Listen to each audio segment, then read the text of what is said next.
জুলাই সনদ বাস্তবায়ন হলে বাংলাদেশে নতুন এক ইতিহাসের যুগে প্রবেশ করবে। সেখানে দ্বিকক্ষ বিশিষ্ট পার্লামেন্টের যেই সংসদীয় ব্যবস্থা সেখানে প্রবেশ করবে বাংলাদেশ। এই দ্বিকক্ষ বিশিষ্ট পার্লামেন্টের নিম্নকক্ষের কেমন হয়, উচ্চকক্ষ কেমন হয়, সে বিষয়ে আমরা আলোচনা করব আজকের ভোটের ট্রেনের সঙ্গে আছি আমি বেলায়েত হোসেন। দর্শক, আজকে আমরা কথা বলবো উচ্চকক্ষের পিআর নিয়ে। এই বিষয়ে আলোচনার জন্য আমার সঙ্গে স্টুডিওতে এসে উপস্থিত হয়েছেন জাতীয় নাগরিক পার্টি এনসিপির যুগ্ম আহ্বায়ক সরওয়ার তুষার, আছেন সংবিধান সংস্কার কমিশনের সদস্য, আমাদের সঙ্গে অনলাইন যুক্ত হয়েছেন সংবিধান সংস্কার কমিশনের সদস্য এবং জাতীয়তাবাদী আইনজীবী ফোরামের সদস্য ব্যারিস্টার মঈন আলম ফিরোজী। আপনাদের দুজনকেই স্বাগত জানাচ্ছি আমাদের আজকের আলোচনায়। আজকে আমরা নানা দিন ধরে তো আসলে নিম্নকক্ষে পিআর নিয়ে একটা আলোচনা চলছে, কিন্তু উচ্চকক্ষ কীভাবে গঠিত হবে, উচ্চকক্ষের পিআরে কীভাবে পিআর দেওয়া হবে, সেই উচ্চকক্ষের ভূমিকা কী থাকবে, সেটা নিয়ে আমরা আলোচনা করব। তবে তার আগে আমরা একটা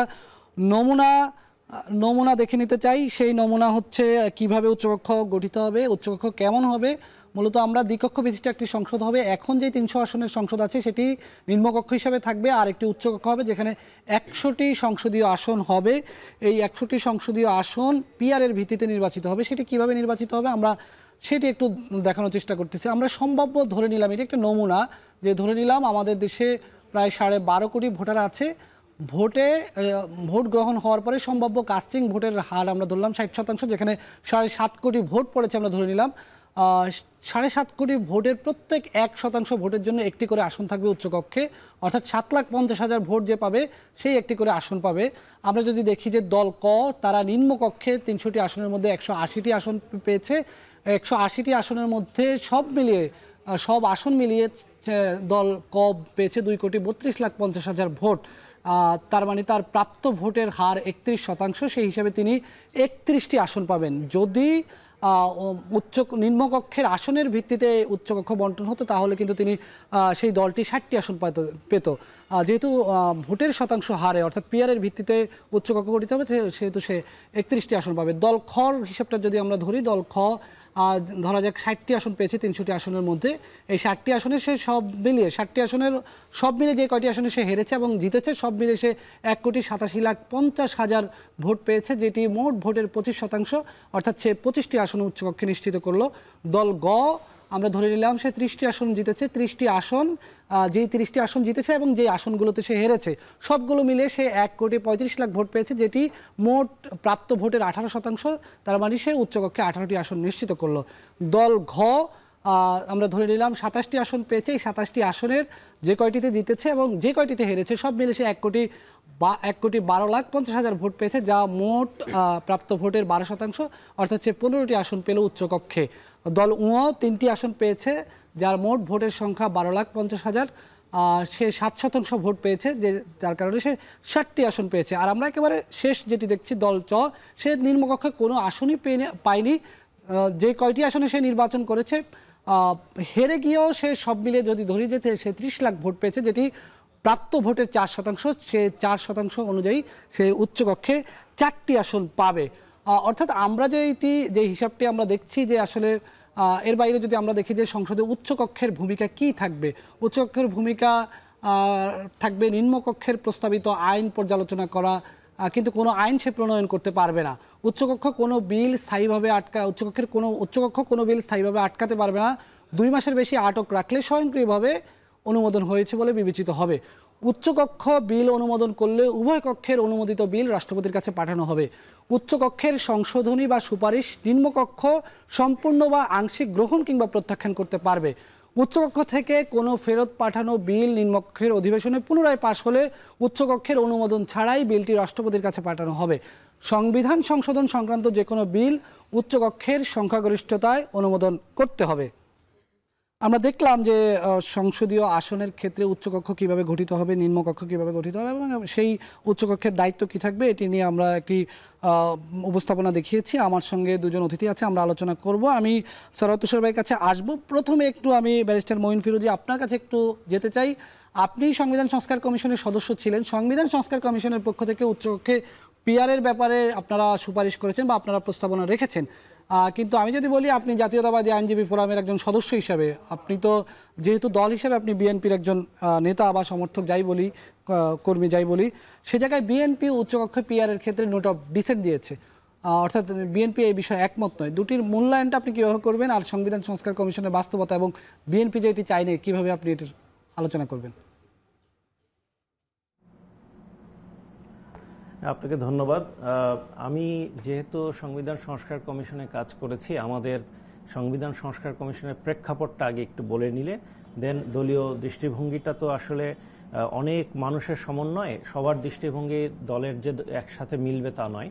আমার ব্যক্তিগত দৃষ্টিভঙ্গি হয়তো দলের দৃষ্টিভঙ্গির সাথে নাও এক হতে পারে, তবে যখন দল একটা সিদ্ধান্ত নেবে তখন অবশ্যই আমরা সেই দলীয় সিদ্ধান্তটাকেই প্রাধান্য দেব। কিন্তু আমি যেহেতু একজন আইনজীবী এবং সংবিধান সংস্কার কমিশনে কাজ করেছি, আমরা কি প্রেক্ষাপটে এবং কেন এটা উচ্চকক্ষের বিষয়ে আমরা পিআরের বিষয়ে আলাপ করেছি সেটা একটু বর্ণনা করলে সহজ হবে। সেটা হলো যে যেহেতু উচ্চকক্ষ এমন একটা জায়গা যেখান থেকে আসলে নির্বাহী বিভাগটাকে নির্ধারণ করার কোনো এখতিয়ার তাদের নেই, তাদের এখতিয়ারটা সম্পূর্ণ একটা ভিন্ন মাত্রায় আসে, বিশেষ করে আইন প্রণয়নের ক্ষেত্রে।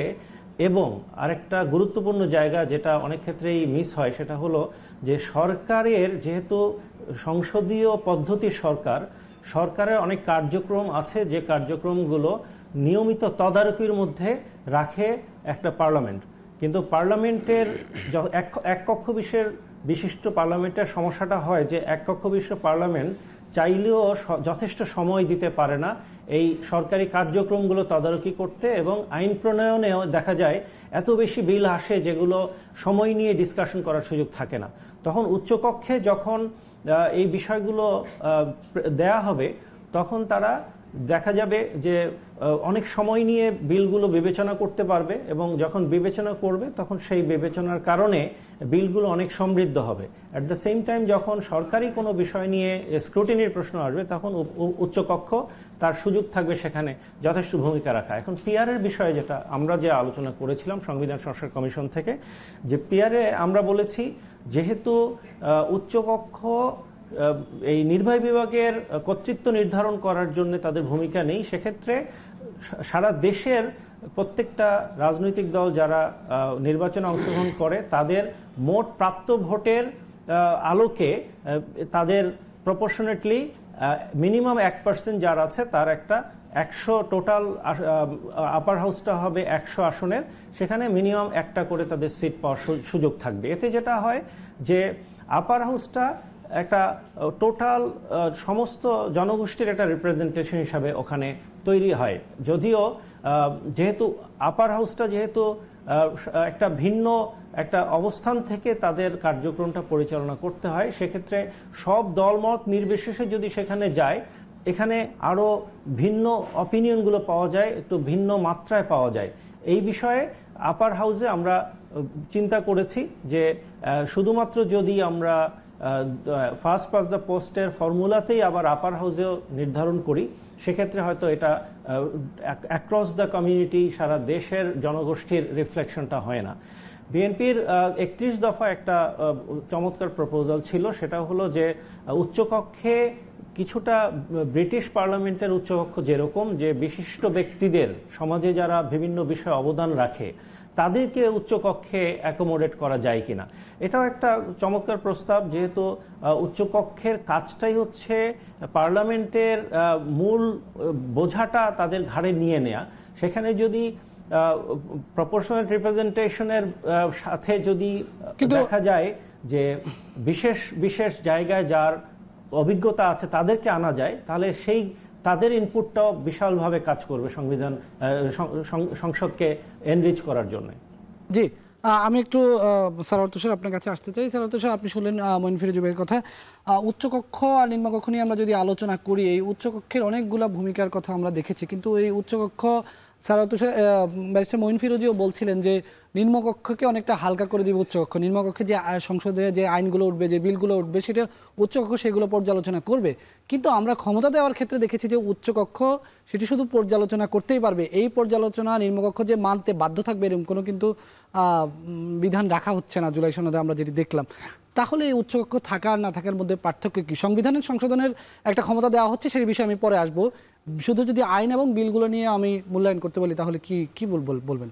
আপনাকে ধন্যবাদ। এবং উচ্চকক্ষ বাংলাদেশে আসার বা প্রস্তাব করার পেছনে যে বিবেচনাগুলো কাজ করেছে তার মধ্যে একটা হচ্ছে আপনি যেটার কথা বলছেন যে এক ধরনের পর্যালোচনামূলক ভূমিকা।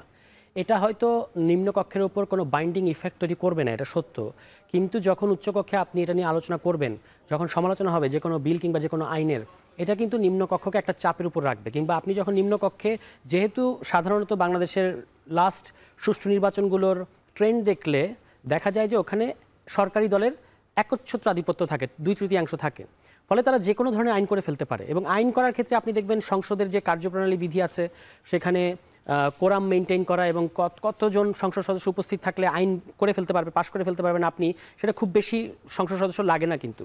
ফলে উচ্চকক্ষ যদি আপনি যখন জানবেন, নিম্নকক্ষের সরকারি দল যখন জানবে যে একটা উচ্চকক্ষ আছে এবং সেখানে বিভিন্ন দলের রিপ্রেজেন্টেশন আছে এবং তারা যে কোনো ধরনের বাজে আইনের সমালোচনা করবে, যে কোনো বাজে বিলের সমালোচনা করবে, এটা যখন আপনি আগে থেকেই জানবেন তখন কিন্তু আপনি নিজে আগে থেকে একটা চাপে থাকবেন। এটা একটা ওয়েলকাম চেঞ্জ, এটা যথেষ্ট না কিন্তু একটা ওয়েলকাম চেঞ্জ। কিন্তু আপনি অরিজিনালি সংবিধান সংস্কার, আমার যদি ভুল না হয়ে থাকে, সংবিধান সংস্কার কমিশন প্রথম দিকে যে প্রস্তাবগুলো করেছিল বা অনেক সিভিল সোসাইটি আমাদের দিক থেকেও যে প্রস্তাবগুলো এসেছিল যে উচ্চকক্ষকে আরও কিছু এন্টাইটেলমেন্ট দেয়া, তার মধ্যে কি যে কনস্টিটিউশনাল যে পোস্টগুলো আছে এগুলোর নিয়োগ দেওয়ার ক্ষেত্রে উচ্চকক্ষের কোনো ভূমিকা থাকতে পারে কিনা, এই আলোচনাটা এসেছে। এর বাইরেও আপনার উচ্চকক্ষ আরও কিছু কিছু ক্ষেত্রে তার কোনো বাইন্ডিং ইফেক্ট আমরা দিতে পারি কিনা। আপনি যে এখানে যে তালিকাটা দেখালেন সেখানে কিন্তু তারা আইনের ক্ষেত্রে তাদের এক ধরনের তারা নিম্নকক্ষকে বাধ্য করতে পারবে, কিন্তু যদি তারা শেষ পর্যন্ত এটাকে ঝুলিয়ে রাখার একটা অপপ্রয়াস করে সেক্ষেত্রে নিম্নকক্ষ আসলে আইনটা করে ফেলতে পারবে, এরকম একটা দেয়া ছিল। কিন্তু সেটাতে যেহেতু সকল রাজনৈতিক দল একমত হয় নাই, একটা জায়গায় অন্তত এসছে যেটা হলো সংবিধান সংশোধনী। এখানে এই ক্ষেত্রে উচ্চকক্ষের খুব গুরুত্বপূর্ণ ভূমিকা আছে, খুব গুরুত্বপূর্ণ না, আমি বলবো যে বাইন্ডিং ভূমিকা তার আছে এবং এটা খুব দরকার। উচ্চকক্ষকে এই ক্ষমতা দেওয়া হয়েছে, এই ক্ষমতা দেওয়া হয়েছে এবং এটা কেন দরকার, বিবেচনাটা হচ্ছে যে উচ্চকক্ষে পিআরটা কিন্তু আপনার খুব স্পেসিফিক এজেন্ডা সহকারে এসেছে। সেটা কি, সেটা হলো যে আমাদের দলগুলোর কাছে যখন 2/3 আসন থাকে, যেটা আবার ভোটের পার্সেন্টেজে আপনার 40%, 38% এর চেয়ে বেশি কিছু হয় না, তখন তারা ওই 2/3 আসনের ক্ষমতার জোরে সংবিধানে এমন এমন সংশোধনী করেছে অতীতে যেগুলোকে আমরা বলে থাকি অ্যাবিউসিভ কনস্টিটিউশনাল অ্যামেন্ডমেন্ট, মানে এক ধরনের অ্যাবিউসিভ মানে সংবিধান সংশোধনী। এটা বাংলাদেশের রাষ্ট্রের ক্যারেক্টার এবং বাংলাদেশের রাষ্ট্রের ক্ষমতা কাঠামোকে ভীষণ আপনার ঝুঁকির মধ্যে ফেলেছে এবং সর্বশেষ উদাহরণ হচ্ছে এই যে তত্ত্বাবধায়ক সরকার ব্যবস্থা বাতিল করে দেয়া। তো এইটাকে আটকানোর জন্য আপনার উচ্চকক্ষ এবং উচ্চকক্ষে পিআর পদ্ধতি, এই কথাটা এসেছে। উচ্চকক্ষে পিআরটা কেন জরুরি, কারণ তাহলে আপনি যেটা হবে যে এখানে বিভিন্ন যে দলের যে আপনি হিসাব দেখালেন যে আপনি নিম্নকক্ষে কোনো আসন পাচ্ছেন না কিন্তু উচ্চকক্ষে কিন্তু আপনার 1-2টা আসন থাকতে পারে, এরকম হবে। বা কোনো দলে 15টা, যাদের 15টা আসন থাকবে উচ্চকক্ষে, 20টা আসন থাকবে, তাদের কিন্তু খুব গুরুত্বপূর্ণ ভূমিকা তৈরি হবে। এবং সেই দেখলাম আমরা যে 160টি আসন, 180টি আসন দেখালাম যে একটি দল পেয়েছে, কিন্তু ভোটের পার্সেন্টেজে সে 31%। যদি আমরা আসনের ভিত্তিতে যদি বন্টন করতাম সেটি, তাহলে সে 60টি আসন পেয়ে যেত উচ্চকক্ষে। এইটা বাংলাদেশে আপনি যদি নির্বাচনের পরিসংখ্যানগুলো দেখেন ভোটের, দেখবেন যে সরকারি দলের সাথে আসন, বিরোধী দলের আসনের হিউজ পার্থক্য, কিন্তু ভোটের পার্সেন্টেজ হলো পার্থক্য হচ্ছে 0.4%। তখন ধরেন 30.8% আর 30.2% এই ধরনের কাছাকাছি, তখন কিন্তু দুই দলেরই 30 জন বা 31 জন করে আপনার উচ্চকক্ষে থাকবে। এটা কিন্তু মানে পাওয়ারে একটা ব্যালেন্স করবে এবং আপনি যে কোনো ধরনের সংবিধান সংশোধনী করতে পারবেন না, মানে যেগুলো খারাপ সংশোধনী, মানে যেগুলো আপনার ক্ষমতাকে কুক্ষিগত করার জন্য যে সংশোধনী, এগুলো আপনি করতে পারবেন না। অনেকে বলার চেষ্টা করেছেন যে এতে করে তো ভালো সংশোধনী আটকে যাবে। আমরা মনে করি যে ভালো সংশোধনী আটকাবে না। সংশোধনীটা যদি ভালো হয় তাহলে আপনার এরকম টক শোতে, জনপরিসরে, পত্রপত্রিকায় লেখালেখি হবে, কথাবার্তা হবে, তখন যদি কোনো দল বাগড়া দেয় বা সেই দল যদি সংবিধান সংশোধনীর পক্ষে বাধা হয়ে দাঁড়ায়, তখন তারা কিন্তু পরবর্তী ইলেকশনে এটা কনসিকুয়েন্স ফেস করতে হবে।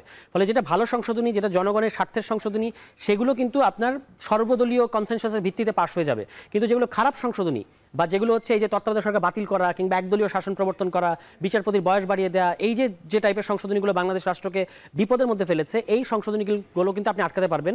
এবং এইটাই কিন্তু আমাদের দেশে এবার উচ্চকক্ষে পিআর মানে প্রস্তাব করার পেছনে প্রধান কারণ।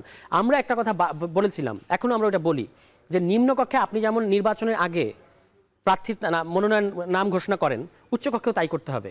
অর্থাৎ জনগণকে ভোটের আগে, আপনি তো ভোট দেবেন একবারই, জনগণ তো আর উচ্চকক্ষের জন্য আলাদা করে ভোট দিচ্ছে না, ভোট তো একটাই হবে।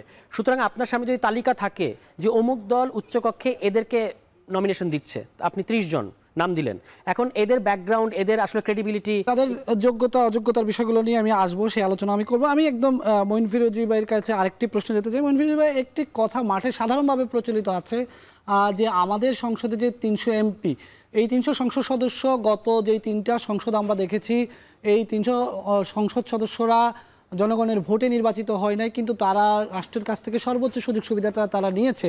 ট্যাক্স ফ্রি গাড়ি নিয়েছে, তারা ফ্ল্যাট পেয়েছে, নানা সুযোগ সুবিধা তারা পেয়েছে। এখন একটি কথা আছে যে এই যদি হয় তাহলে আরও 100টি আসন বাড়িয়ে দেওয়া হলো, সেখানে আরও 100 জন এমপি ট্যাক্স ফ্রি গাড়ি নেবে, আবার সরকার থেকে বিভিন্ন সুযোগ সুবিধা নেবে। জনগণের উপর এটি একটি চাপ বলে মনে করেন কিনা, যদি এই বিষয়ে বলেন। না, এটা খুব সহজ সমাধান। আপনি এই সুযোগ সুবিধাগুলো কমিয়ে দেন, প্রয়োজন নেই তো। আপনি ট্যাক্স ফ্রি গাড়ির অপশন বাদ দিয়ে দেন। এটা তো এমন ম্যান্ডেটরি না যে এমপি হলে ট্যাক্স ফ্রি গাড়ি তাকে বাধ্যতামূলকভাবে দিতেই হবে। এটা তো আইন করে যে অপশনটা আগে এমপিরা সুযোগটা নিয়েছে সেটা বাদ দিয়ে দিলে হয়ে যাবে। আপনি ট্যাক্স পেয়ারের মানেই তো অ্যাবিউজ করার এমনিতেও কোনো একটা জনপ্রতিনিধির সুযোগ নেই। এখন প্রশ্নটা সেটা না, আমি একটু ভিন্ন একটা প্রসঙ্গে আসি। সেটা হলো যে আমরা কিন্তু একটা জিনিস খুব ইম্পর্টেন্ট জিনিস বুঝতে হবে, সেটা হচ্ছে আমরা একটা ওয়েস্টমিনিস্টার সিস্টেম অফ গভর্নমেন্টে বাংলাদেশের রাষ্ট্র ব্যবস্থাটা সাজানো আছে।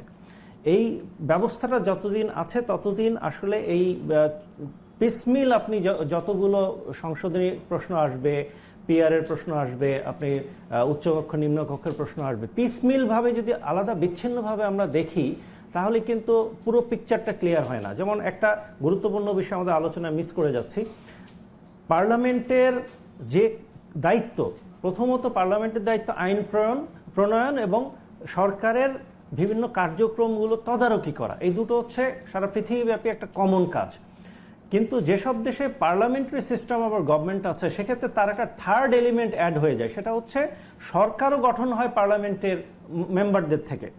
এইটা যখন হয় তখন কিন্তু দেখা যায় একটা বিশাল পার্লামেন্টের একটা বিশাল সংখ্যক জনগোষ্ঠী তারা সরকারি কাজে ব্যস্ত হয়ে যায়, যার কারণে পার্লামেন্টের যে দৈনন্দিন কার্যক্রম সেটা সঠিকভাবে কাজ করার মতো যথেষ্ট রিসোর্সেস থাকে না। এই জন্যে উচ্চকক্ষটা এত বেনিফিশিয়াল। আপনি পর্যালোচনা বলেছেন, এটাও একটা গুরুত্বপূর্ণ কাজ। যত পর্যালোচনা হবে তত ভুল ত্রুটিগুলো ঠিক বোঝা যাবে এবং আইনগুলো সঠিকভাবে ড্রাফটিং হবে। অনেক আইন আমরা যখন আইন পেশায় আছি দেখি অনেক আইন আছে যে ল্যাঙ্গুয়েজের হেরফেরের কারণে অনেক তারতম্য হয়ে যায়। আরেকটা যে বিশাল একটা কাজ সেটা হচ্ছে সরকারের বিভিন্ন ডিপার্টমেন্টগুলো, বিভিন্ন মিনিস্ট্রিগুলো, এই মিনিস্ট্রিগুলোর বিভিন্ন সময় পার্লামেন্ট স্ক্রুটিনি করে, তাদের কার্যক্রমগুলো পর্যালোচনা করে, তাদের বিরুদ্ধে অনেক ধরনের ব্যবস্থাও নিতে পারে সংসদীয় কমিটিগুলো। এই সংসদীয় কমিটিগুলো যদি মূলত আপার হাউসের মেম্বারদের সংখ্যাধিক্য থাকে, তাদের সাধারণত নির্বাহী কাজের তাদের দায়িত্ব খুব বেশি থাকার কথা না। নিম্নকক্ষের এমপিরা অনেক ক্ষেত্রে নির্বাহী দায়িত্ব থাকে, মন্ত্রণালয়ের দায়িত্ব থাকে, কিন্তু আপার হাউসের মেম্বাররা যখন কাজ করছে তারা কিন্তু দেখা যায় কমিটিগুলোতে অনেক বড় ভূমিকা পালন করতে পারে। এই ক্ষেত্রে তারা সরকারের যে সমস্যাগুলো আছে সেগুলো অ্যাড্রেস করা থেকে শুরু করে এগুলোকে পর্যালোচনা করে এবং সঠিকভাবে যাতে সরকারি কার্যক্রম পরিচালনা করে সেই জন্য একটা গুরুত্বপূর্ণ ভূমিকা রাখার সুযোগ আছে। শুধু আপার হাউসটা কিন্তু শুধু ফাইন্যান্সিয়াল বেনিফিট এই অ্যাঙ্গেল থেকে কেউ যদি দেখে, এটা খুবই একটা ছোট্ট পয়েন্ট অফ ভিউ থেকে দেখা, আসলে এর ব্যাপক ইউসেজ আছে, ব্যবহার আছে, আমরা যদি এটা সঠিকভাবে প্রয়োগ করতে পারি। জি জি, অনেক ধন্যবাদ। আমরা আলোচনা আরো করব, আলোচনায় ফিরবো, তবে এর আগে নিচ্ছি ছোট্ট একটি বিরতি। RICL TMX, যুগের পর যুগ স্থাপনা থাকে মজবুত। VRM প্রযুক্তির RICL TMX রড। আমরা আলোচনা করছিলাম উচ্চকক্ষের পিয়ার নিয়ে। আলোচনার জন্য আমাদের সঙ্গে স্টুডিওতে আছেন জাতীয় নাগরিক পার্টি এনসিপির যুগ্ম আহ্বায়ক সারোয়ার তুষার, আছেন সংবিধান সংস্কার কমিশনের সদস্য স্পার্কের প্রেসিডেন্ট ব্যারিস্টার মঈন আলম ফিরোজি। আপনাদের দুজনের সঙ্গে আমরা আলোচনা করব। তবে আজকে উপদেষ্টা পরিষদ থেকে একটি সিদ্ধান্ত হয়েছে, কয়েকটি সংশোধিত আইনের অনুমোদন দেওয়া হয়েছে। এর মধ্যে একটি আইন গণপ্রতিনিধিত্ব আদেশ। সেই গণপ্রতিনিধিত্ব আদেশে কি কি ধারা থাকতেছে আমরা সেটি একটু দেখি। যে পলাতক আসামিরা নির্বাচনে অংশ নিতে পারবে না, প্রার্থীদের দেশি বিদেশি আয়ের উৎস প্রদর্শন করা হবে, নির্বাচন কার্যক্রমে যারা যুক্ত পোস্টাল ব্যালটে ভোট দিবেন তারা, কেন্দ্র নয় ইসি চাইলে পুরো আসনের ভোট বাতিল করতে পারবে, ভোট গণনার সময় গণমাধ্যমের উপস্থিতি থাকার বিধান রাখা হচ্ছে, আইনশৃঙ্খলা বাহিনীর সঙ্গে যুক্ত করা হয়েছে সশস্ত্র বাহিনীকে, এর বাইরে না ভোটের বিধান যুক্ত করা হয়েছে, জোটগতভাবে নির্বাচন করলেও দলীয় প্রতীকটাই নিজ দলীয় প্রতীকটা থাকবে, এটিও যুক্ত করা হয়েছে। আমরা দেখলাম একটি আরপিওতে কী কী আছে সে বিষয়ে। তবে এই পর্যায়ে আমরা এই বিষয়ে আইন উপদেষ্টা ডক্টর আসিফ নজরুল আজকে সংবাদ সম্মেলন করে কথা বলেছে। তিনি কি বলেছে একটু শুনে আসতে চাই। মাননীয় প্রধান উপদেষ্টা নির্দেশ দিয়েছেন নির্বাচনে যারা প্রার্থী থাকবেন ওনাদের দেশি সোর্সে বিদেশি সোর্সে ইনকাম সম্পত্তি সমস্ত কিছুর বিবরণ নির্বাচন কমিশনকে দিতে হবে এবং এটা আমরা ওয়েবসাইটে পাবলিক করে দিব, সবাই জানবে আপনাদের এলাকার যে প্রার্থী আছে কার কত ইনকাম, কোথার থেকে ইনকাম, কি সম্পত্তি, এটা সবার জন্য উন্মুক্ত করে দেওয়ার নির্দেশ উনি দিয়েছেন। এই সংক্রান্ত একটা পরিবর্তন আমরা, এই সংক্রান্ত একটা বিধান এই আইনে থাকবে। তারপর হচ্ছে জামানতের যে পরিমাণ সেটা 20,000 ছিল, এটা 50,000 করা হয়েছে। নো ভোটের একটা বিধান করা হয়েছে।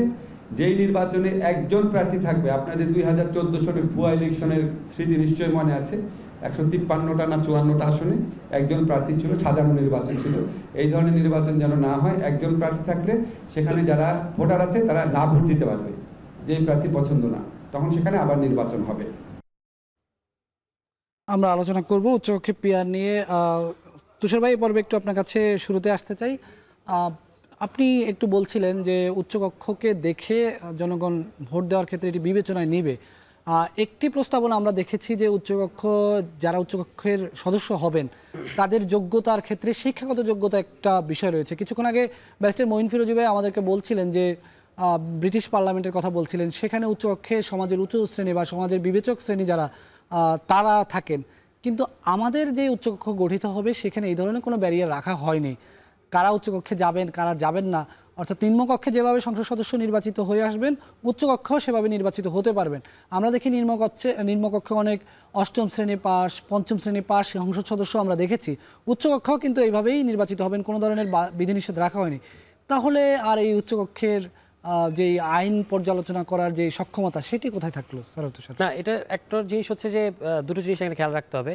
সাধারণত যে যিনি ভোটার, যদি তার বিরুদ্ধে ফৌজদারি অপরাধ না থাকে, নির্বাচনের অংশগ্রহণের তিনি যদি অযোগ্য না হন আলাদা করে, তাহলে তার প্রার্থী হতে কোনো বাধা নাই। এটা হচ্ছে নিয়ম। ফলে সেই দিক থেকে শিক্ষাগত যোগ্যতার ব্যাপারে অনেক দলই আপত্তি করেছে, কিন্তু এটা দলের উপর ছেড়ে দেওয়ার একটা ব্যাপার আছে।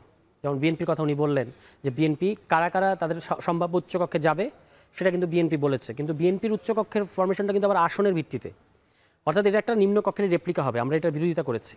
কিন্তু কোন কোন ধরনের, আমি যেটা বলার চেষ্টা করছিলাম একটু আগে, যে ভোট আপনি একবার দেবেন জনগণ হিসেবে, নাগরিক হিসেবে, ভোটার হিসেবে। তো আমরা বলেছি যে উচ্চকক্ষ এবং নিম্নকক্ষ দুই ধরনের প্রার্থীরই নামের তালিকা বা মনোনয়নটা আগেই জনগণকে জানতে হবে। অর্থাৎ ভোট হয়ে গেল, তারপর দল সিলেকশন করে প্রার্থী দিল উচ্চকক্ষে, এটা আমরা চাই না। আগেই যদি থাকে তাহলে কি ঘটবে? ধরা যাক একটা দল তার 30 জন প্রার্থীর নাম দিয়েছে উচ্চকক্ষের জন্য, তার মধ্যে 15 জন আসলে জনগণ নানাভাবে বুঝতে পারে, কারণ পর্যালোচনা হবে যেহেতু নামগুলো আছে, যে এই 15 জন আসলে অযোগ্য, তারা ওখানে যাওয়ার কথা না। উচ্চকক্ষের যে ধরনের কাজ, যে ধরনের ফাংশন, তার সাথে তারা যায় না বা তাদের সেই যোগ্যতা নাই। তাহলে কিন্তু জনগণ ওই দলকে ভোট দেওয়ার ক্ষেত্রে, নিম্নকক্ষে ভোট দেওয়ার ক্ষেত্রেও পুনর্বিবেচনা করবে। ফলে বুঝতে পারছেন যে আমরা যেভাবে চাচ্ছি, অর্থাৎ উচ্চকক্ষে পিআর হোক, ভোটের অনুপাতে হোক, এবং আপনি প্রার্থীদের নাম আগে ঘোষণা করে দেন, এই দুটো জিনিস যদি হয় তাহলে এটা কিন্তু নিম্নকক্ষের ভোটকেও প্রভাবিত করবে, যেটা খুব জরুরি। আপনি যদি খারাপ প্রার্থী দেন উচ্চকক্ষে, তাহলে আপনাকে নিম্নকক্ষেও জনগণ ভোট দেবে না, কারণ তার একটা ভোটই তো দুটো হচ্ছে। এইটুকু যদি করা যায় তাহলেও কিন্তু অনেক দূর পর্যন্ত আমরা আগাবো। এবং উচ্চকক্ষে পিআরের আরেকটা জরুরি দিক হচ্ছে, আপনি মুখে বহুদলীয় গণতন্ত্র বলি, কিন্তু আমাদের যে বাস্তবতা থাকে সেটা আসলে হচ্ছে দ্বিদলীয় ব্লক। দুইটা দল থাকে, প্রধান দল থাকে এবং তাদের সাথে কিছু ছোট ছোট দল আসন নিয়ে তারা থাকে। কিন্তু আর 2/3 নিয়ে যারা সরকারে যায় তারা আসলে একক দল হিসেবেই কর্তৃত্ব বজায় রাখে। কিন্তু আপনি আপার হাউসে পিআর করলে যেটা হবে, এই যে 1%, 2%, 3% নিয়ে যে দলগুলো আপার হাউসে যাবে, এটা কিন্তু একটা বহুদলীয় গণতান্ত্রিক স্পেস তৈরি করবে, কথা বলার সুযোগ তৈরি করবে, পর্যালোচনা করা হবে, সমালোচনা হবে, এবং এইটা নিম্নকক্ষকেও প্রভাবিত করবে। ফলে আপনি 2/3 যদি আপনার নিম্নকক্ষে থাকেও আপনি যা খুশি তাই করে ফেলতে পারবেন না, আপনাকে অনেকটা নিয়ন্ত্রণে আসতে হবে। এইটাই আমরা চেয়েছি, যেন ওই যে একচেটিয়া ক্ষমতা, এটা যেন উচ্চকক্ষ কোনো আপনি ওই যে 2 জন 3 জন 4 জন ভালো পার্লামেন্টারিয়ান, তিনি কিন্তু নিম্নকক্ষকে প্রভাবিত করবেন। জি, আমি ব্যারিস্টার মঈন ফিরোজী ভাইয়ের কাছে আরেকবার একটু যাই। মঈন ভাই, যে বিষয়টা, এই যে উচ্চকক্ষ নিম্নকক্ষ নিয়ে যখন আমরা আলোচনা করছি, নানা ধরনের আলোচনা আছে, গণভোটের কথা বলা আলোচনা আছে, সংবিধান আদেশের কথা আছে। বিএনপি চাচ্ছে যে এটি সংসদে যাওয়ার পরে এই সংবিধানের সঙ্গে এই বিষয়গুলো যুক্ত হবে, আবার কেউ কেউ চাচ্ছে যে এটি আগেই যুক্ত হয়ে যাক। সেই আলোচনার যদি আমি বলি, আপনাকে যদি সাম আপ করতে বলি, আমরা কি এই সংসদ থেকে উচ্চকক্ষ দেখতে পাবো, নাকি এটির জন্য আমাদেরকে আরও 5 বছর অপেক্ষা করতে হবে? না, এটা নির্ভর করে কি পদ্ধতিতে আমাদের জুলাই সনদ বাস্তবায়নের পুরো প্রক্রিয়াটা হয়। প্রথমত, যেহেতু পার্লামেন্ট একটা ডেফিনেশনের মধ্যে আছে, একটা সংজ্ঞা আছে বর্তমান সংবিধানে, এবং আমরা সামনের ইলেকশনটা তো বর্তমান সংবিধানের আলোকেই যেহেতু হবে, আমরা এই কামিং ইলেকশনটাতে আমরা উচ্চকক্ষ পাচ্ছি না, তাহলে উচ্চকক্ষ আমি খুব অল্প সময় পাওয়ার সুযোগ আছে কিনা? অবশ্যই আছে। কিভাবে আছে? আপনি যদি সংবিধানের সংশোধনীটা পার্লামেন্ট নির্বাচন হওয়ার পরপরই আপনি আগে আদেশ দেন বা যাই দেন, সংশোধনীটা তো লাগবেই। এটা তো কোনো যে পদ্ধতিই বলেন, সংশোধনী ছাড়া এই সংজ্ঞাটা পাল্টানোর সুযোগ নেই। সেক্ষেত্রে যেটা করতে পারবে যে আইনে একটা সংবিধানের মধ্যে একটা ট্রানজিটরি পার্লামেন্টের ডেফিনেশন আসতে পারে যে এই কামিং পার্লামেন্টে ধরেন 6 মাসের মধ্যে আমরা একটা সংবিধান সংশোধনী পাশ করতে পারলাম, যারা সংসদে থাকবে তারা মিলে। তারা যেটা করতে পারে যে আপার হাউসটাকে ওই সময়ে একটা সংক্ষিপ্ত ধরেন 4 বছর 3 মাসের একটা আপার হাউস, এইভাবে একটা অপশন রাখতে পারে যে প্রথম আপার হাউসটা 5 বছরের জন্য হবে না, প্রথম আপার হাউসটা হবে যেদিন থেকে পাশ করবে তার পরের দিন থেকে, বা যেহেতু যদি পিআরটা অ্যাকসেপ্টেবল হয়ে যায় তাহলে তো আমাদের আর অন্য ইলেকশনে যাওয়ার প্রশ্ন আসে না। সেক্ষেত্রে যে পদ্ধতি এগ্রি করি না কেন, আলটিমেটলি পার্লামেন্ট যখন এটা নিয়ে আলোচনা করবে, যদি আসন সংখ্যা হয় তাহলে তো আসন সংখ্যার ভিত্তিতে খুব সহজে হয়ে যাবে। যদি প্রাপ্ত ভোটের ভিত্তিতে হয়, সেক্ষেত্রে এই কামিং সামনের যে পার্লামেন্টারি ইলেকশন, সেখানে যে দল যতটুকু পেয়েছে তাদের ওই ভোটের আলোকে আপার হাউসের সংখ্যা ঠিক করা হবে। এইটা মনে করেন 6 মাস পরেই যদি সিদ্ধান্তটা হয়ে সংবিধান সংশোধনী পাশ করা হয়, তখন প্রথম আপার হাউসটা আমরা ধরেন 1 মাসের মধ্যেও ফর্ম করতে পারবো। সেক্ষেত্রে এই প্রথম পার্লামেন্টের ডেফিনেশনটা রিডিফাইন্ড হয়ে গেল। লোয়ার সংসদ, বর্তমান সংসদকে লোয়ার হাউস হিসাবে এটাকে রিডিফাইন করা হবে এবং আপার হাউসটা যে নামই হোক, সিনেট বা অন্য যে নামই হোক, সেই নামে সংজ্ঞায়িত করা হবে। এবং যখন আপার হাউসটা গঠন হয়ে যাবে, তখন প্রথম পার্লামেন্টের সেশনটা তার মানে টেনিউরটা হবে একটু মনে করেন 4 বছরের জন্য বা 4.5 বছরের জন্য।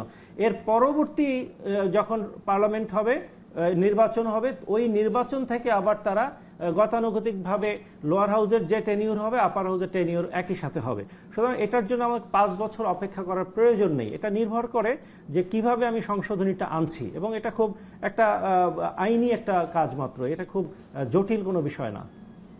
জি, সেক্ষেত্রে সারোয়ার তুষার যেই প্রসঙ্গটি আসলে তুলেছেন যে উচ্চকক্ষ পিআরের ভিত্তিতে হলে বা উচ্চকক্ষকে যেই ক্ষমতা দেওয়ার কথা, সেই ক্ষমতা দিলে যেই ধরনের রেপ্লিকা বা যেই ধরনের প্রত্যাশা করা হচ্ছে যে উচ্চকক্ষ যেই ভূমিকা রাখবে, সেই ভূমিকার হয়তো জনগণের উপকার হবে, সেই জায়গায় এখনকার যে জুলাই সনদের যেই রাখা হয়েছে বা বিএনপি নোট অফ ডিসেন্ট দিয়েছে, এই জায়গা থেকে কি কোনো ধরনের ব্যত্যয় ঘটার কোনো সম্ভাবনা আছে? না, আমি তো মনে করি নোট অফ ডিসেন্টটা হচ্ছে পদ্ধতিগতভাবে যে এটা আসন সংখ্যার ভিত্তিতে না প্রাপ্ত ভোটের ভিত্তিতে। তো এইখানে এটা একটা ডিবেটেবল বিষয়। এখন আমি যদি গণতান্ত্রিক প্রক্রিয়ার কথা বলি, যে কোনো দলের নোট অফ ডিসেন্ট দেওয়ার অধিকার আছে। আপনি যখনই আমরা ইলেকশনে যাচ্ছি, তখন যার যার ম্যানিফেস্টোতে তার অবস্থানগুলো তারা জনগণের সাথে তুলে ধরবে, এবং জনগণ যদি সেখানে এন্ডোর্স করে কোনো একটা পার্টির ফর্মুলাকে, সেই ফর্মুলাটা যদি তারা সরকার গঠন করে, তারা সেই ফর্মুলাটা এন্ডোর্স করার সুযোগ থাকবে। আর যদি এটা গণভোটের একটা সাবজেক্ট হয়ে থাকে, যে গণভোটে যদি একটা প্রশ্ন থাকে যে আপনারা উচ্চকক্ষ কি আসন ভিত্তিক চান নাকি আপনারা টোটাল ভোটের আলোকে চান, সেখানে যদি গণভোটে আসে টোটাল ভোটের আলোকে জনগণ যদি ওই বিবেচনা করেন, তাহলে অবশ্যই কামিং পার্লামেন্টে যারাই সরকার গঠন করবে বা যারাই পার্লামেন্টে অংশগ্রহণ করবে, তাদের ওই গণভোটের সেই ভিউটাকে তাদের প্রাধান্য দিতে হবে। জি, অনেক ধন্যবাদ ব্যারিস্টার মঈন ফিরোজী আমাদের সঙ্গে যুক্ত থাকার জন্য। আপনাকে বিদায় দিচ্ছি। আমি শেষ প্রশ্নটি সারোয়ার তুষারের কাছে করতে চাই। সারোয়ার তুষার, আপনি দেখলেন যে আমরা আরপিও সংশোধনীর যেই ধারাগুলো দেখালাম, সেখানে একটি সংশোধনী আনা হয়েছে। আজকে উপদেষ্টা পরিষদ থেকে নীতিগত অনুমোদন, চূড়ান্ত অনুমোদনই দেওয়া হয়েছে, এটি আর অধ্যাদেশ হওয়ার বাকি আছে। সেটি হচ্ছে জোটে থাকলেও তাকে দলীয় প্রতীক নিয়ে নির্বাচন করতে হবে। এর আগে আমরা দেখেছি 14 দলের অনেকেই আওয়ামী লীগের নৌকা প্রতীক নিয়ে নির্বাচন করেছে। বিএনপির সঙ্গে অনেকেই এসে তাদের প্রতীক থাকা সত্ত্বেও তারা ধানের শীষ প্রতীক নিয়ে নির্বাচন করেছে। এবার ছোট দলগুলোর জন্য এটা অনেক বড় একটা চ্যালেঞ্জ হয়ে যাবে বলে মনে করেন কিনা? যার প্রতীক হাতি, যার প্রতীক মশাল, সে হয়তো যখন নির্বাচনে যাবে তখন সে যদি বিএনপির সঙ্গে জোট করে সে ধানের শীষ পাচ্ছে না, জামাতের সঙ্গে জোট করলে দাঁড়িপাল্লা পাচ্ছে না, অর্থাৎ যেই প্রতীকগুলো খুব পরিচিত এবং জনপ্রিয়। কি মনে করেন? মানে এইটার যে ঘটনাটা, আমি বিভিন্ন ছোট দলের সাথে বা যারা জোটের যেতে চায় তাদের সাথে কথা বলে যেটা বুঝেছি, যে যদি এরকম হয় তাহলে তাদের অনেকে জোটেই যাবে না, বিশেষত বিএনপির সাথে, যদি তাদের নিজেদের মার্কায় ইলেকশন করতে হয়। আর দ্বিতীয়ত হচ্ছে অনেকে সেই ক্ষেত্রে অনেকে ইলেকশনেই দাঁড়াবে না, কারণ ব্যাপারটা খুব সিরিয়াস। আমাকে একজন খুব মানে ওই গল্পের ফাঁকে বলতেছিলেন যে আমাদের কি মাথা খারাপ নাকি, যে বিএনপির সাথে জোটে যাব কিন্তু ধানের শীষে যাব না, তাহলে তো বিএনপির যে স্বতন্ত্র প্রার্থী বা সম্ভাব্য বিদ্রোহী প্রার্থী যারা থাকবেন, কিংবা না থাকলেও যারা ওইখানে দলের সাপোর্টার, তারা তো ওই মার্কায় ভোট দেবে না, মাথাল মার্কায় ভোট দেবে না, তারা মশাল মার্কায় ভোট দেবে না। ফলে এইটা হচ্ছে যারা বিএনপি, বিশেষত বিএনপির ক্ষেত্রে এটা বাস্তব, হয়তো জামায়াত ইসলামের ক্ষেত্রে এটা হবে, যে যারা বিএনপির জোটসঙ্গী হতে চায়, বিএনপির সাথে আসন নেগোসিয়েশন করতে চায়, তারা কিন্তু এইটাতে রাজি হচ্ছেন। এবং আমি একজনের সাথে আলাপ করেছিলাম, বলেছিলাম যে এটা আরপিওতে আসতেছে, কিন্তু শেষ পর্যন্ত এরকম হবে না। এটা হলো তাদের ধারণা। তারা ভাবছেন যে তারা ধানের শীষ নিয়েই ইলেকশন করবেন। ঠিক আছে, আরপিওতে চলে আসলে এটাকে বাদ আমি ডেফিনেটলি আমি মনে করি যে এটা একটা খুবই ভালো প্রস্তাব। এবং এই যে যারা আমি বিশেষত আমি যেটা জানতে চাচ্ছি, আরপিও তো চলে আসার পর কি সেটার ব্যত্যয় ঘটানোর কোনো সুযোগ? আমাদের দেশে তো রাজনৈতিক চাপে কত কিছু ঘটে আপনি জানেন। এখন রাজনৈতিক চাপে আইন বিরোধী কাজ করা যাবে? বাংলাদেশে তো এরকম প্রচুর হয়েছে, আমরা চাই না হোক, কিন্তু এটা তো হয়েছে। মানে এই যে এইটা কেন দরকার, এই একটা সিটের লোভে জাতীয় ঐক্যমত্য কমিশনে এমন অনেকগুলো দল আমরা দেখতে পেয়েছি যারা আসনের কারণে, আসনের চাপে ওই বড় রাজনৈতিক দল যে পজিশন নিচ্ছে তারা হুবহু ওই পজিশন নিচ্ছে। আপনি এরকম সনদটা যেহেতু আপনার সামনে আছে, আপনি খুলে দেখবেন, এরকম বেশ কিছু দল আছে বিএনপি ঠিক যা বলেছে তারা ঠিক সেটাই বলেছে, বিএনপি একটার সাথে দ্বিমত করেছে, তারা ওইটার সাথে একমত হয়েছে, এরকম নাই। ফলে এরা এটা কেন করেছে, আবার আমাদেরকে আবার গোপনে এসে গুজুর গুজুর করে বলেছে যে এটা তো আমরা বলতে পারছি না, আপনারা এই পয়েন্টটা রেজ করেন। বুঝতে পারছেন? মানে এটা পুরো জিনিসটাই হচ্ছে যে আপনার আসনটা আপনি পাচ্ছেন কি পাচ্ছেন না। এখন যদি এই চেঞ্জটা যদি সরকার করে থাকে, আমি মনে করবো যে এটা ডেফিনেটলি। তার মানে আজকে জামাতের আমির যে বক্তব্য দিয়েছেন সেখানে অনেকগুলো প্রসঙ্গ এসেছে। তিনি আজকে একটা কথা স্পষ্ট করে বলেছেন যে জোটভুক্ত তারা হয়তো জোট করবেন না, কিন্তু একটি আন্ডারস্ট্যান্ডিং হবে, একটি সমঝোতা হবে, তাহলে হয়তো সেদিকেই যেতে হবে। জোটের যেই আশঙ্কা আপনি উড়িয়ে দিচ্ছেন সেটিও একটি নতুন আলোচনার দাবি রাখে। আপনাকে অনেক ধন্যবাদ সারোয়ার তুষার আমাদের সঙ্গে যোগ দেওয়ার জন্য। দর্শক, আমরা কথা বলছিলাম উচ্চকক্ষের পিয়ার নিয়ে, আমাদের সঙ্গে অতিথি ছিলেন দুজন। এই পর্যায়ে নিচ্ছি ছোট্ট একটি বিরতির পর ফিরে এসে আমরা যুক্ত হব তৃণমূলের আলোচনায়। এরপর যে আমরা তৃণমূলের আলোচনায় যুক্ত হব। তৃণমূলের আলোচনার জন্য আমাদের সঙ্গে কুমিল্লা থেকে যুক্ত হচ্ছেন সহকর্মী খালেদ সাইফুল্লাহ। খালেদ সাইফুল্লাহ, আপনার সঙ্গে যুক্ত আছেন বিএনপির জাতীয় নির্বাহী কমিটির সহ সাংগঠনিক সম্পাদক মোহাম্মদ মুস্তাক মিয়া, আছেন কুমিল্লা দক্ষিণ জেলার জামাতের আমির অ্যাডভোকেট মোহাম্মদ শাহজাহান। আপনার মাধ্যমে একটু তাদের কথাগুলো শুনতে চাই। আমরা আজকের ভোটের টেনে আজকের পর্বে আমরা উচ্চকক্ষের পিয়ার নিয়ে আলোচনা করছিলাম। আমাদের সঙ্গে দুজন অতিথি যুক্ত ছিলেন, তারা বলছিলেন যে উচ্চকক্ষ পিয়ার হলে বড় দলগুলো এক ধরনের চাপ তৈরি হবে বড় দলগুলোর জন্য। যে কোনো আইন পর্যালোচনা করার ক্ষেত্রে বড় দলগুলো নানা ধরনের চাপে থাকবে। আবার উচ্চকক্ষে যারা সংসদ সদস্য হবেন তারা তাদের তালিকা আগে প্রকাশ করার যে আলোচনা আছে, সব মিলে এই যে উচ্চকক্ষের সুবিধা অসুবিধা নানাবিধ আলোচনা রয়েছে, এগুলো নিয়ে একটু আপনি আলোচনা করবেন, তাদের সঙ্গে আপনার মাধ্যমে তাদের কথাগুলো শুনতে চাই। খালেদ সাইফুল্লাহ। ধন্যবাদ বেলায়েত। আমার সাথে যুক্ত হয়েছেন কুমিল্লার দুজন সিনিয়র রাজনীতিবিদ, বিএনপির জাতীয় নির্বাহী কমিটির সহ সাংগঠনিক সম্পাদক মোস্তাক আহমেদ এবং জামায়াতের দক্ষিণ জেলা আমির মোহাম্মদ শাহজাহান। আমি প্রথমে এই বিএনপির সহ সাংগঠনিক সম্পাদক কেন্দ্রীয় নির্বাহী কমিটির জনাব মোস্তাক মিয়া, তার সাথে কথা বলছিলাম যে আজকে যে বিষয়টি নিয়ে আলোচনা হচ্ছে যে উচ্চকক্ষে পিয়ার, তো এই বিষয়টি আপনারা এই কি ভাবছেন এবং ভোট তো ঘনিয়ে আসছে, যদি ফেব্রুয়ারিতে নির্বাচন অনুষ্ঠিত হয় সেই হিসেবে আপনারা ভোটের প্রস্তুতি নিচ্ছেন, এই বিষয়ে আপনাদের বক্তব্য কি? না, আপনারা জানেন যে ইতিমধ্যে আমাদের দলের আগামী নির্বাচনের জন্য সার্বিক প্রস্তুতি আছে এবং সেটা নিয়ে আমাদের সম্ভাব্য প্রার্থীরা মাঠে ময়দানে কাজ করছে নির্বাচনের জন্য যারাই প্রার্থী আছে। তো আজকে যেটা আসলে মূলত বাংলাদেশের রাজনীতিতে যে পিয়ার পদ্ধতি, এটা আসলে একটু ভিন্ন ধরনের। সেটা আমাদের দেশের জনগণ বা ভোটার যারা, তারা এটাতে অভ্যস্ত না। এটা একটা নতুন কনসেপ্ট আমাদের জন্য, আমাদের দেশের জন্য। তো সুতরাং এই কনসেপ্টটা আমাদের দলের পক্ষে থেকে ইতিমধ্যেই বক্তব্য দেওয়া হয়েছে, দলের পক্ষ থেকে বলা হয়েছে যে আসলে পিয়ার পদ্ধতিটা যেহেতু নতুন, এই ক্ষেত্রে এটা মানুষ বুঝতেছে না বা এটার যে পদ্ধতিটা, এই পদ্ধতিতে যদি নির্বাচন হয় তাহলে যেটা বলা হয় যে সংখ্যা অনুপাতিক হারে নির্বাচিত হবে, যারা কোনো আপনার দল নির্বাচন করবে, নির্দিষ্ট কোনো প্রার্থী থাকবে না সারা দেশে, যেটা পিয়ার বলতে যেটা বোঝায়। তো সেটা হলো দলগুলা ইলেকশন করবে, দলের আনুপাতিক হারে যারা ভোট পাবে সেই হারে দলগুলাই তাদের সংসদ সদস্য নির্বাচন করবে। তো এটা আসলে এটা একটু ব্যাপক বিতর্ক, কারণ আপনারা জানেন যে আজকে সে ধরেন আমার নির্বাচনী এলাকা, এই নির্বাচনী এলাকা কুমিল্লা, এই নির্বাচনী এলাকায় যদি আমার দল ধরেন আমাদের দল ইলেকশন করলো, XYZ অন্য দলগুলো নির্বাচন করলো, তো আমি এখানে যদি সরাসরি পিয়ার ছাড়া নির্বাচন হয়, পদ্ধতি ছাড়া, তাহলে আমি প্রার্থী হলে আমারে এই নির্বাচনী আসনের লোকজন আমাকে ভোট দিবে, ভালো মন্দ বা যেটা আমাকে ভালো জানলে ভোট দিবে, না জানলে ভোট দিবে না, সেটাই এই সংসদীয় আসনের ভোটারদের পছন্দের, ভোট দেওয়া না দেওয়া তাদের একটা সুযোগ থাকে। কিন্তু পিয়ার পদ্ধতি যদি হয় তাহলে দেখা যায় যে আমার দল ভোট যেই হারে ভোট পাবে সংখ্যানুপাতিক হারে যখন ভাগ হবে, তখন দেখা যাবে আমার দল যদি 200 আসন বা 150 আসন যাই পায়, 200-র অধিক আসনে আমরা নির্বাচিত হইলাম, তাহলে দল তখন আপনার প্রার্থী বাছাই করবে যে কে কোথায় যাবে।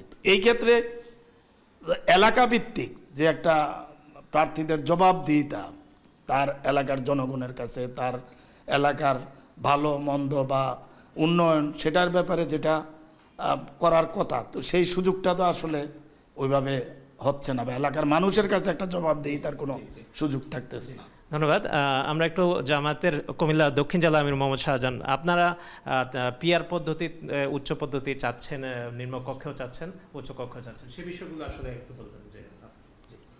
জি, আসসালামু আলাইকুম রহমতুল্লাহ। ধন্যবাদ এখন টিভি কর্তৃপক্ষ কথা বলার সুযোগ করে দেওয়ার জন্য। উচ্চকক্ষে পিয়ার আজকে আলোচনার বিষয়, তবে জাতীয় প্রত্যাশা হিসাবে পেশিবাদ মুক্ত বাংলাদেশে 24-এর গণ অভ্যুত্থানের পরে 54 বছরের গতানুগতিক রাজনীতি থেকে আমাদেরকে বেরিয়ে আসার জন্যে পিয়ার পদ্ধতির কথা আমাদের দলের পক্ষ থেকে বলছে, এবং দেশের সর্বসাধারণ পিয়ার পদ্ধতির প্রতি আজকে উৎসাহিত, উজ্জীবিত এবং আকাঙ্ক্ষিত।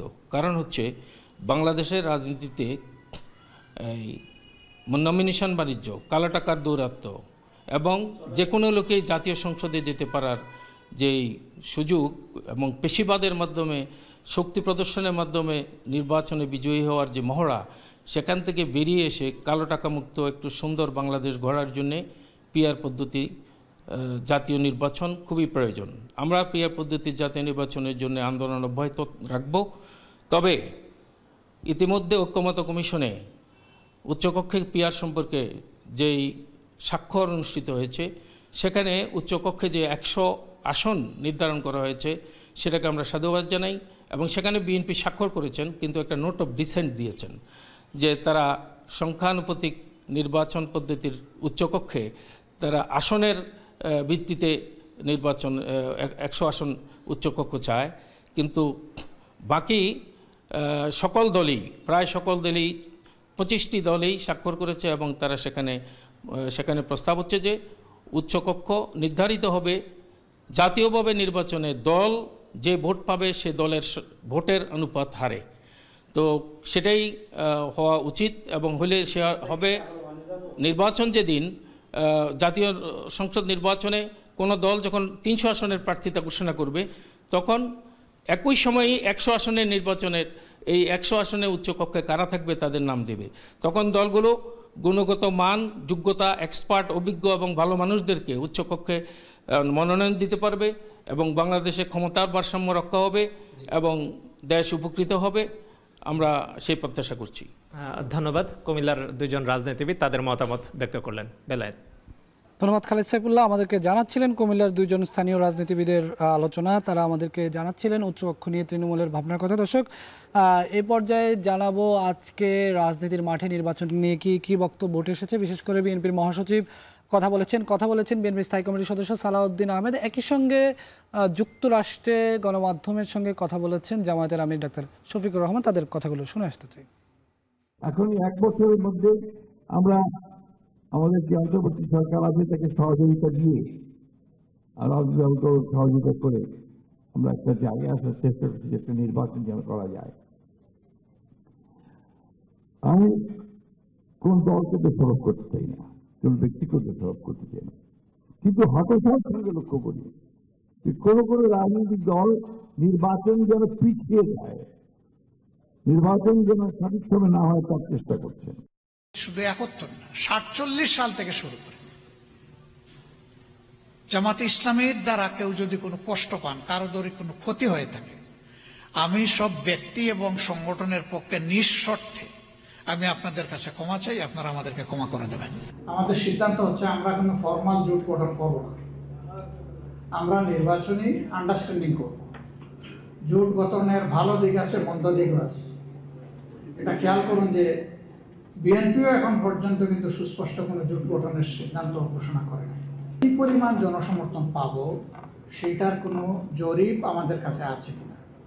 আমাদের কাছে আছে, কিন্তু আমাদের ঝাঁপিটার মুখ খুলবো না, খুললেই 1 লাখ টাকা শেষ। এটা আমাদের রিয়েলাইজেশনের জন্য থাকবে। আমরা 2টো জরিপ 2 দফায় করেছি। যেভাবেই এই আদেশটা জারি করি না কেন, সেটা তো আলটিমেটলি গণভোটের মাধ্যমে সার্বভৌম জনগণের সম্মতি নিয়েই আইনি ভিত্তি দিতে হবে এবং বাস্তবায়ন করতে হবে।